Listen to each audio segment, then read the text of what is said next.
Film ini diawali dengan sebuah mobil penjual es krim yang ternyata penjual di dalamnya adalah seorang teroris. Ia kemudian pergi menuju ke sebuah sekolah internasional yang berada di Manila, Filipina. Di sekolah tersebut ternyata ada seorang anak dari Duta Besar Amerika Serikat. Dan ketika ia menjemput anaknya, ia juga membeli es krim dari penjual di mobil tersebut, yang tanpa disadari itu adalah sebuah bom bunuh diri.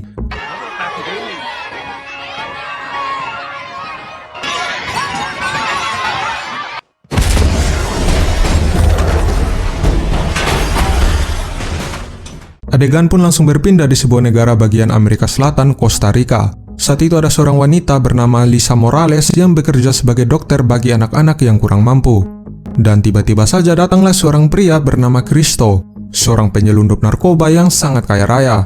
Meski demikian, ia kerap kali memberikan sumbangan bagi sekolah, klinik kesehatan, dan juga membantu mereka yang kurang mampu. Malam harinya, Lisa bertemu dengan seorang pria bernama Walter. Ternyata mereka berdua adalah agen CIA yang sedang menyamar di negara tersebut. Mereka bertugas untuk menyelidiki Cristo yang diduga memiliki hubungan dengan seorang teroris yang berada di Asia Tenggara. Keesokan harinya, Lisa dan juga Walter sedang bersantai dan kemudian memesan makanan. Setelah pengantar makanan datang, tanpa mereka duga itu adalah para penculik yang merupakan anak buah dari Cristo. Nada.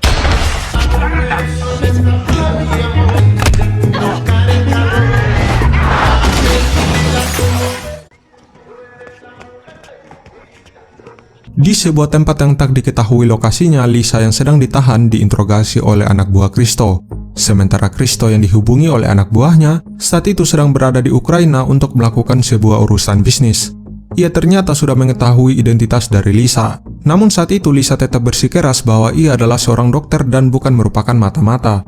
Meskipun ia disiksa dengan cukup kejam kala itu. Adegan berpindah di sebuah pangkalan militer Amerika Serikat. Saat itu para pasukan khusus Amerika, Navy SEALs, diberitahukan mengenai kejadian tersebut. Mereka juga diberitahukan mengenai latar belakang Cristo yang merupakan seorang penyelundup narkoba dan juga seorang pedagang senjata yang diduga kuat berhubungan dengan seorang teroris di Asia Tenggara bernama Abu Shabbal. Mereka kemudian diperintahkan untuk menyelamatkan Lisa Morales yang berada di sebuah tempat tersembunyi di hutan Costa Rica.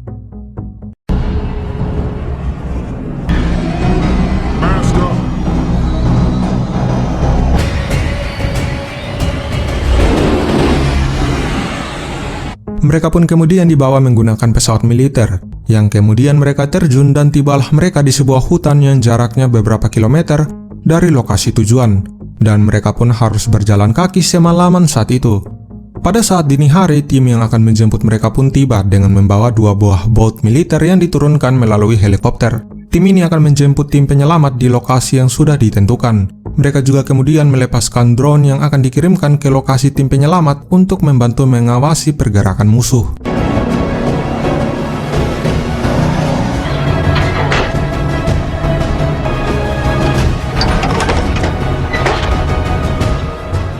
Sementara itu di lokasi penyanderaan terlihat beberapa orang yang sedang berjaga. Akhirnya pemimpin tim memerintahkan anak buahnya untuk bergerak dengan dibagi menjadi 2 tim.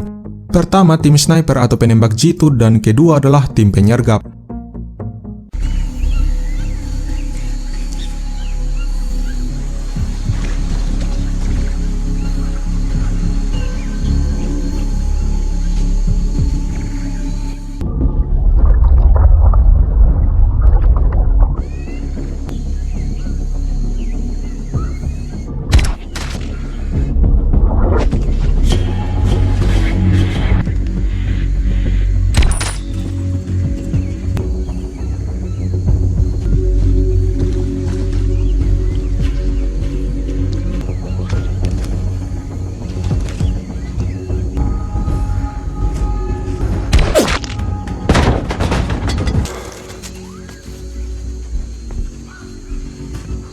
Setelah sampai di bangunan tersebut, kedatangan mereka ternyata langsung disadari, dan ketika masuk ke dalam ruangan tersebut, mereka pun harus disambut dengan tembakan.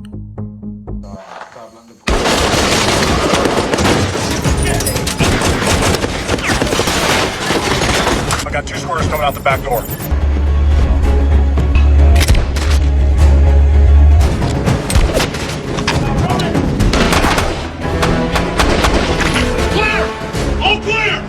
Saat semua musuh telah tewas, mereka menanyakan beberapa informasi pribadi pada Lisa. Dan jika jawabannya benar, maka identitasnya bisa dipastikan 100%. Sementara itu, melalui drone pengawas, mereka pun mengetahui bahwa akan ada musuh yang akan segera datang. Mereka pun segera meninggalkan tempat tersebut. Sementara tim sniper akan meninggalkan lokasi mereka dan berjalan memutar yang nantinya akan dijemput di tengah jalan. Dan di dalam misi ini, seorang prajurit bernama Mikey menerima luka cukup serius setelah tertembak di bagian matanya.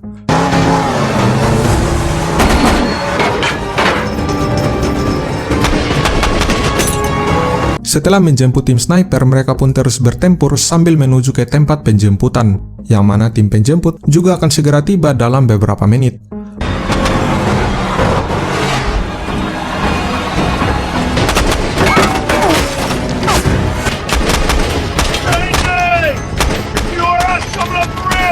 Setelah beberapa saat berada dalam pengejaran, tibalah mereka di lokasi penjemputan dan mereka pun langsung menerobos masuk ke dalam sungai.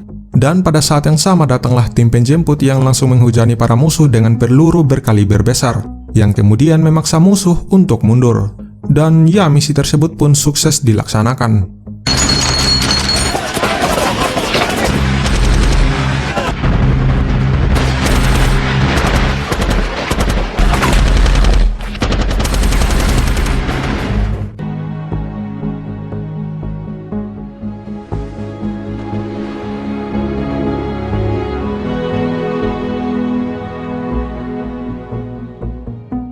Sementara itu di Ukraina, seorang pria yang merupakan pelaku bom sebelumnya mengunjungi seseorang yang merupakan ahli dalam perakitan bom.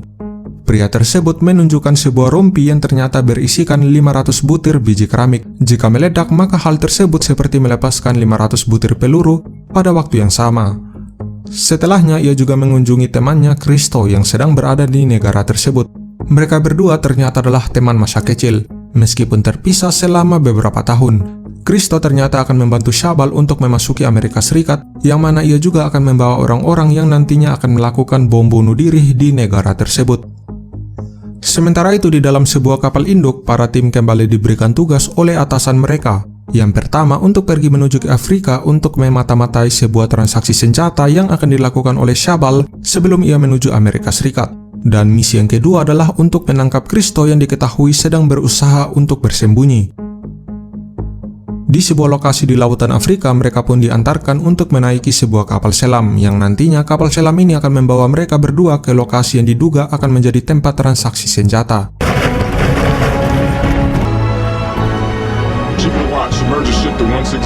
Ketika mendekati pantai atau daratan Somalia, mereka pun segera bergegas keluar dan melanjutkan misi. Saat itu di sebuah gurun, mereka berdua melihat beberapa konvoi mobil dan juga sebuah pesawat. Dan setelahnya datang lagi sebuah pesawat yang nampaknya di dalamnya adalah target yang sedang mereka incar. Dari hasil pengamatan diketahui ada transaksi senjata dan juga pesawat yang tidak memiliki nomor identitas. Namun tak lama kemudian salah satu pesawat tersebut pergi meninggalkan lokasi. Adegan berpindah di sebuah kapal pesiar mewah yang ternyata Kristo juga sedang berada di dalamnya. Tanpa ia duga kapalnya mendapatkan sergapan dari para pasukan Amerika Serikat.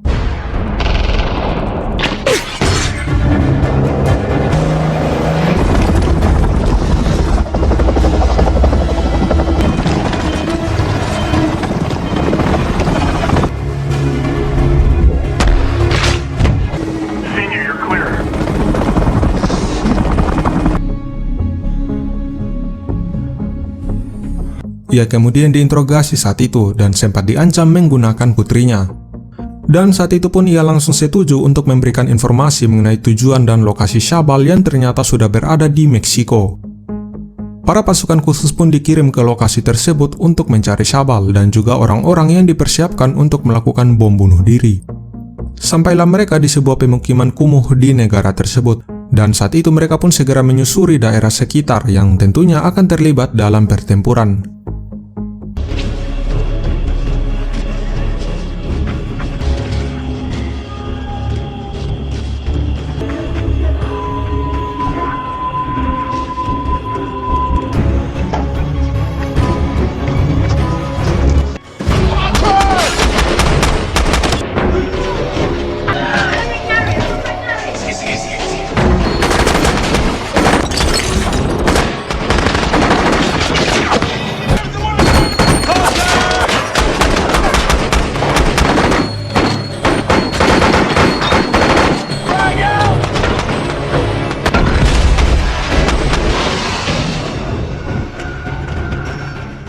Setelah bertempur beberapa saat, mereka pun melanjutkan penelusuran mereka dan ditemukanlah rompi yang akan dikenakan sebagai bom bunuh diri. Namun ternyata beberapa dari teroris tersebut telah berhasil melarikan diri. Para pasukan pun kemudian diperintahkan untuk kembali menuju ke sebuah lokasi yang merupakan daerah perbatasan antara Amerika Serikat dan juga Meksiko. Sementara itu, Shabal akhirnya bertemu dengan seseorang yang akan membantu mereka memasuki Amerika Serikat menggunakan sebuah tunel bawah tanah.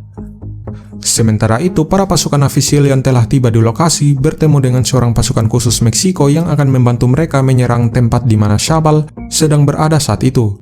Mereka kemudian segera berangkat dengan berkamuflase menggunakan sebuah truk untuk bisa sampai ke lokasi tersebut.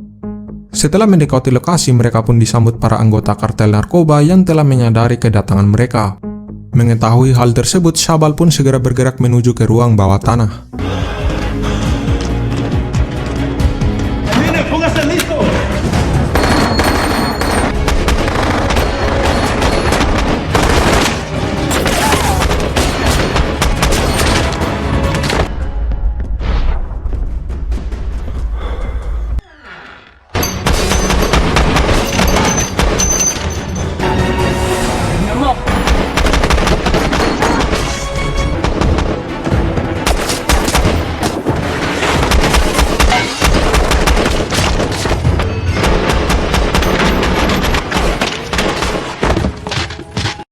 Saat memasuki ruangan tersebut, selain adanya adu tembakan, mereka juga dihadapkan dengan seorang wanita yang hendak melakukan bom bunuh diri untuk menghalangi mereka. Namun syukurlah mereka berdua dengan cepat menghindar saat itu.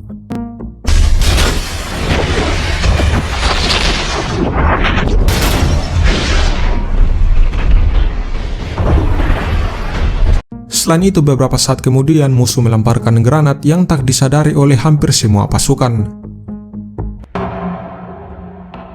Namun satu orang prajurit yang sadar akan hal tersebut mengorbankan dirinya untuk menyelamatkan yang lainnya.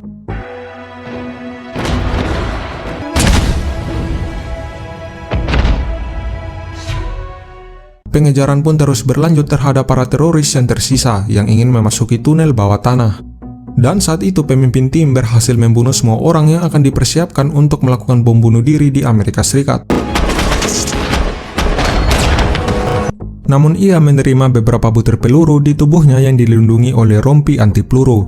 Dan saat itu ia berhasil diselamatkan oleh bawahannya yang tiba-tiba saja datang.